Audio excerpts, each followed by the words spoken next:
Hi friends, మనకి ఈ youngsters ఈ స్టేట్ ఏదైతుందో అది చాలా ఇంపార్టెంటు. మనకి ఈ స్టేట్ అనేది అత్యంత వేగంగా ప్రవహిస్తున్న నది లాంటిది. ఈ నదిని అలా వదిలేస్తే వెళ్ళి సముద్రంలో కలిసిపోతుంది. అదే ఒక ఆనకట్టేసి సారవంతమైన భూమి వైపు ఆ యొక్క ప్రవాహాన్ని తిప్పి అక్కడికి మనకేం పంట కావాలో ఆ పంట తాలూకు విత్తనాలు వేస్తే ఆ ఫలాలు మనం పొందుతాం. దాన్నే భవిష్యత్తు అంటున్నాం మనం. భవిష్యత్తు అనేది మనకు కావాల్సిన ఫలాలు మనకు అందాలి అంటే ఇప్పుడు మనం సారవంతమైన భూమికి ఆ ఎనర్జీని డైవర్ట్ చేస్తూ అక్కడ సరైన పంట వేయాలి.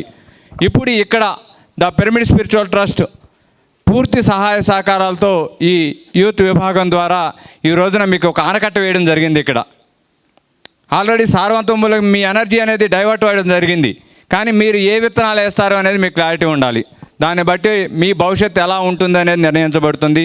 కాబట్టి మీ భవిష్యత్తుని బంగారుమయం చేసుకుంటారని మనస్ఫూర్తిగా ఆకాంక్షిస్తూ మనమందరం కలిసి ఎంతో మంది యూత్ని తయారు చేద్దాము. ఇలాంటి యాక్టివిటీస్ మరెన్నో చేద్దామని మనస్ఫూర్తిగా కోరుకుంటూ మరొకసారి మనస్ఫూర్తిగా విజయభాస్కర్ రెడ్డి గారికి, తర్వాత పరియక్కకి, పరిమళక్క గట్టిగా క్లాప్ చేస్తున్నాను. Thank you very much.